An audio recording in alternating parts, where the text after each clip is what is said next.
السلام علیکم ورحمۃ اللہ وبرکاتہ۔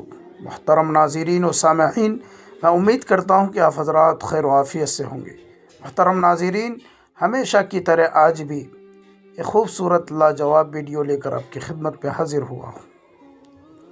ناظرین کرام، اگر اس ناچیز سے بولنے میں کچھ غلطی ہو جائے تو آپ اس کو درگزر فرمائیں اور اس ناچیز کی تمام ویڈیوز کو آخر تک دیکھ کر اس ناچیز کے حوصلہ افزائی فرمائیں۔ تو دوستو، یہ کہانی ایک بادشاہ اور اس کے وزیر کی ایمانداری پر ہے۔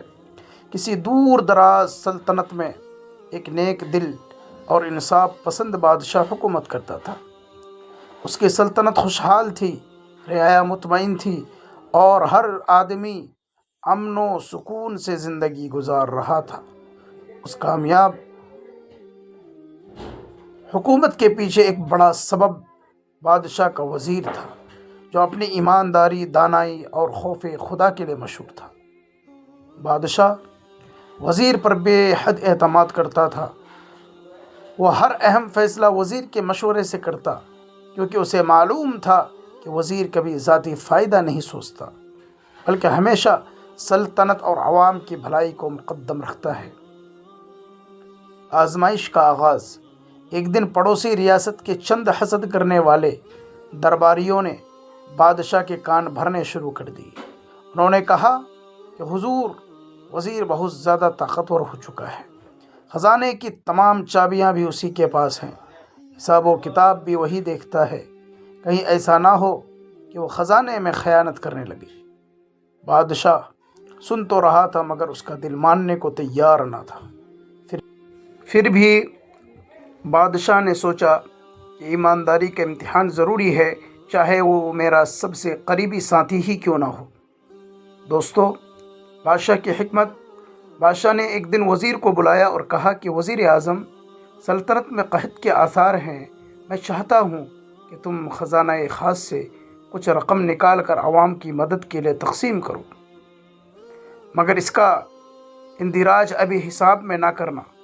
یہ دراصل وزیر کو پرکھنے کا منصوبہ تھا۔ محترم ناظرین کرام، وزیر کا فیصلہ سنیے۔ وزیر نے ادب سے سر جھکا کر کہا کہ حضور، اگر اجازت ہو تو میں ایک بات عرض کروں۔ تو بادشاہ نے کہا کہ کہو۔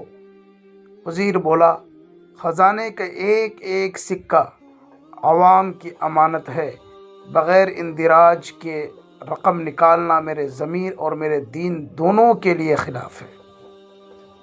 اگر آپ حکم دیں تو میں رقم نکال کر کھلے عام اندراج کے ساتھ تقسیم کروں، ورنہ مجھے معاف فرما دیں۔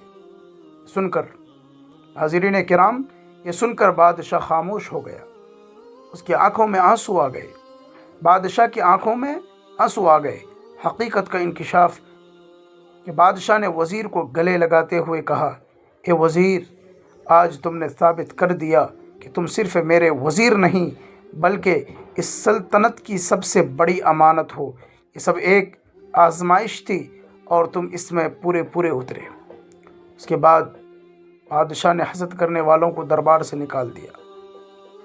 جو حسد کرنے والے بادشاہ کے بعض درباری لوگ آئے تھے، ان تمام لوگوں کو وہاں سے نکال دیا گیا اور اعلان کیا کہ جس سلطنت میں ایماندار وزیر ہو، وہاں خزانہ نہیں، ضمیر ہوتا ہے۔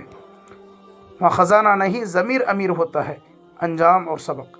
اس دن کے بعد سلطنت میں انصاف اور بھی مضبوط ہو گیا۔ رعایا کو معلوم ہو گیا کہ ان کا مال محفوظ ہاتھوں میں ہے۔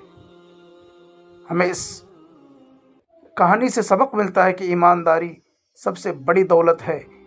امانت میں خیانت پوری قوم کو برباد کر دیتی ہے۔